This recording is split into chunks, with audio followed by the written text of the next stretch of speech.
What's up, comic fans, and it is that new comic book day haul plus review time. So I'll show off some books. I'll show you what I got this week. Got some new books, got some old books, but we got books!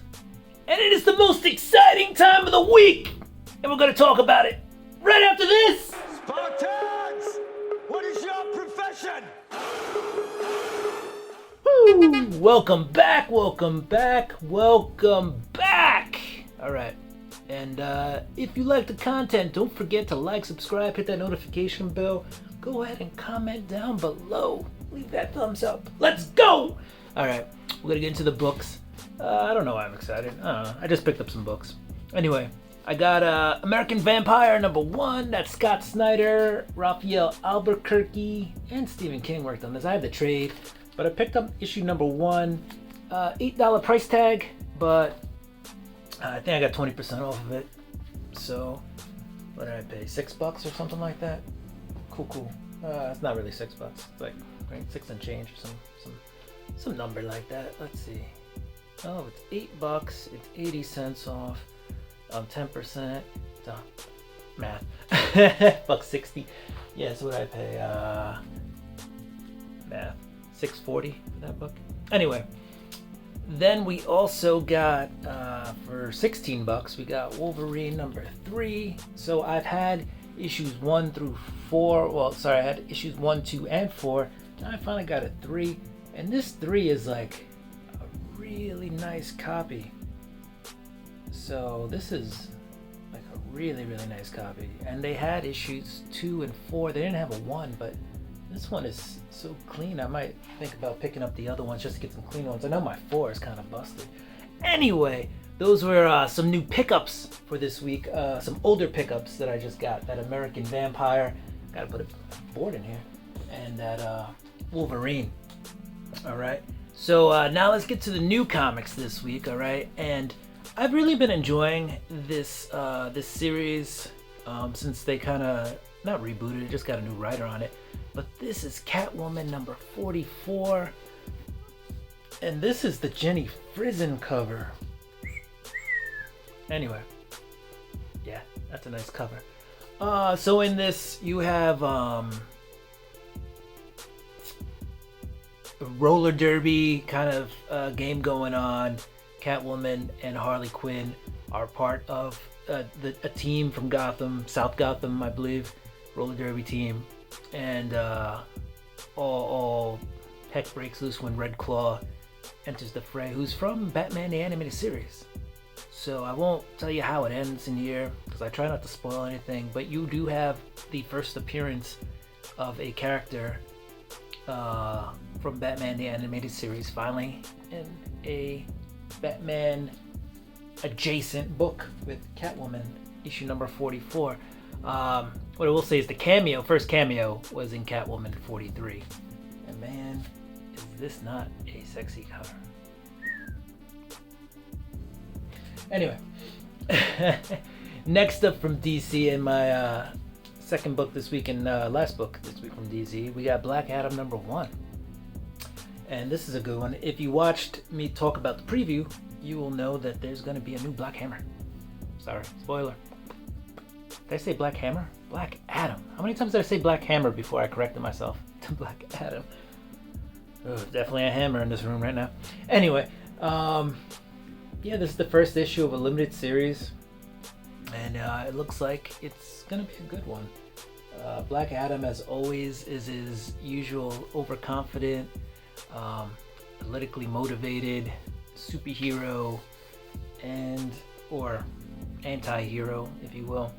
But it's a good book. You know, he's called in to kind of talk about his country's interests in certain projects, and he basically just shuts them down and saying, how are you scared of a country that's so tiny and brings in less, money than, let's say, your budget for war, whatever, however he phrases it. But anyway, he's like basically at the UN trying to justify some stuff. He seems very interested in it. He goes, his political adversary, who's probably running against him, in his country, or trying to, take that dictatorship that he has away from him, gets killed while he's in at the UN or whatever, doing his thing. And so now this whole investigation is starting. And even Black Adam wants to find out who killed this guy because, one, he doesn't need the negative publicity on top of what he does already, but he also, it's a fellow countryman who died and stuff like that. And anyway, let's just say some things lead to another thing, and we find out that eventually down the line, there's probably going to be a new Black Adam. All right, moving on. We're going to go to the indies. And this was a fun read. Beware the Eye of Odin. So, very Norse mythology, right? So, basically, the main character kills a troll. I think it was a troll. Was it an ogre?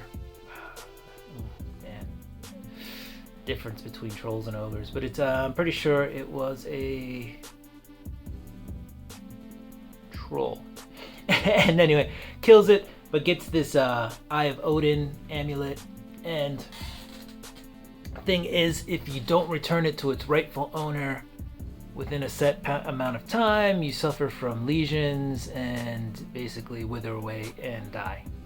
And it's all about the tale of this guy trying to get it back, the eye back to its rightful owner. He also didn't believe in the myths that his dad told him in the fables before this incident, and then this incident happens and he's like, oh, that stuff's real? Crap. Anyway, you also have a one-armed warrior who's kind of a blacksmith now, who's on his way to help, and you got another woman from the town who believes that she's a Valkyrie.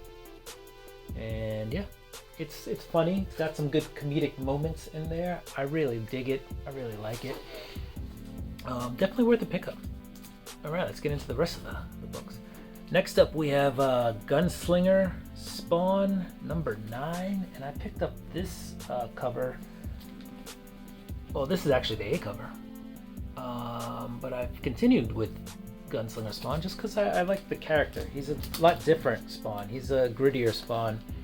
He's got a lot of weaknesses that the other Spawns don't have, and I kind of appreciate that he's, he works so hard to be a Spawn to be feared, Also, this is a cardstock cover, and it was still only $2.99. So way to go, Todd McFarlane and Image on that part. I'm also looking here because I want to tell you who the cover artist is. Taunton Revolver is the cover artist on this Gunslinger Spawn issue. So definitely worth a read.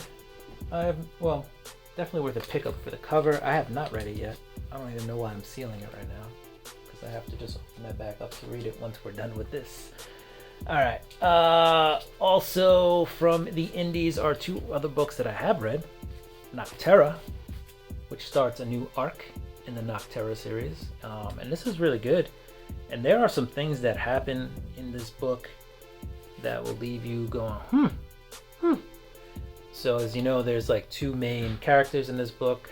The main protagonist, and you got Blacktop Bill. And they're in a facility. Facility blows up, and there's some stuff that's gonna go down eventually. And this cover kind of spoils some of the stuff that's happening in there if you've been following the series. So go ahead, pick up Nocterra. It's definitely worth a read. And next up, we got Something Is Killing the Children number 24. This was like pretty much a setup issue. They're trying to figure out what the deal is with how Jessica Slaughter is still fighting monsters even though she's been cut off. Excuse me. Oh man, very unprofessional. But long day. But yeah, so basically the House of St. George's is hired an assassin to go after Jessica Slaughter, and this is like a setup issue. Like, how are they going to find Jessica Slaughter? Also, what she's doing at the moment is another thing that's going on in that book. We got some Marvel stuff, and there's 2 books that I have yet to read, but I will get to them pretty soon, like probably right after we're done here. we got Star Wars Crimson Reign number 5. This is the Raza variant cover, those Knights of Ren. So this is the last one. I tried to collect most of them. I tried to get a lot of them online. A couple of the orders got canceled. Apparently they sold more than they had. So we'll see if at the end of it I will have all the Knights of Ren from the Crimson Reign art cover, alternate cover, variant covers. Wow. But yeah, if not, they shouldn't be that hard. It seems like a lot of stores did order them, so I'll probably be able to get them eventually. But they're all connecting covers, and that's why I was interested in getting them, besides being dope Raza covers. All right, next up that I haven't read yet is Moon Knight number 12, and I will catch up on this. Basically, 10 was sold out in stores when it came out, and then that book turned out to be nothing, and I found a couple of 10 covers in issue 10 covers in $1 bins. I was like, wow. Got delayed reading the series, and then because of an issue that sold out, and then the issue when ends up being nothing. I don't know where the spec came from, and then I find it in $1 bins, and pretty much at a store that I think said it sold out. So okay, next up from Marvel we got Miles Morales Spider-Man number 39. So basically Miles finds Peter Parker in this one. Peter Parker has been kept captive by Salim. I believe that's how you say his name. The Miles Morales clone over here. And basically what he's been doing is draining Peter's... He's actually been taking his blood and bone marrow and using it to stay young. Oof, science. And then, Miles finds him, and also Miles is told by Peter that there's another battery kind of operating things in this separate dimension.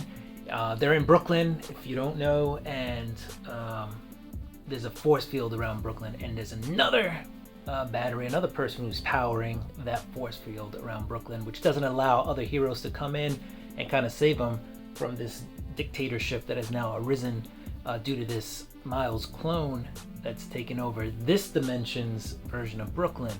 It's a good story. It's worth checking out, especially if you're a Miles or a Spider-Man fan. Other than that, I think it's okay, but if you're invested in the characters, it's a pretty good story. The art is really good also in this book. So, worth a check out. I do love the cover. This is a pretty dope cover, right? Look at that. That's Peter. And there is a if you've been reading the book, Miles is searching for his Uncle Aaron. At the end, he gets a step closer to finding his Uncle Aaron too. So we'll see. And then last but not least, we got Amazing Spider-Man number 4. All right, and this issue I think really does a lot for the Tombstone character. It really sets him up as something more than just this tertiary gangster. Kind of puts him at the forefront and shows that he's got some teeth. No pun intended, but he does have these sharpened teeth in there. What I will say is, if that is him on this cover, they did not do him justice. He looks like the Lizard. I don't know. Why is he green? Anyway, why does he look like the Lizard? Did somebody not tell JR what was actually happening in this book? Anyway, overall, pretty good book. I did like the direction of it, just by what happened at the end of this book. Very clever ending. Kind of there's MacGuffins out there, red herrings, and it flips everything on its side, and you're like, oh, and it definitely makes, like I said, Tombstone a more palatable, more cared for, more crafted villain. And by the end of it, he is a villain, but like I said, you care for him. They really did him justice in this book in terms of figuring out or giving us something to bite our teeth in with this character. And if he does show up in future Spider-Man books, we'll be more vested I think, as Spider-Man fans in what this villain is doing. I appreciate that they're crafting these villains and these other characters so that we care about them. They're giving us background stories, and they're giving us something to sink our teeth into. All right, so comic fans, that was my comic haul, New Comic Day haul. Let me know what you think. I really enjoyed it so far. I mean, it's a little small, but there was a lot there. So you know what? Do what you do. I'm gonna do what I do. Don't forget to subscribe, hit that notification bell, go ahead and throw me a thumbs up, comment down below, and I'm gonna get ready for next week's books. Peace!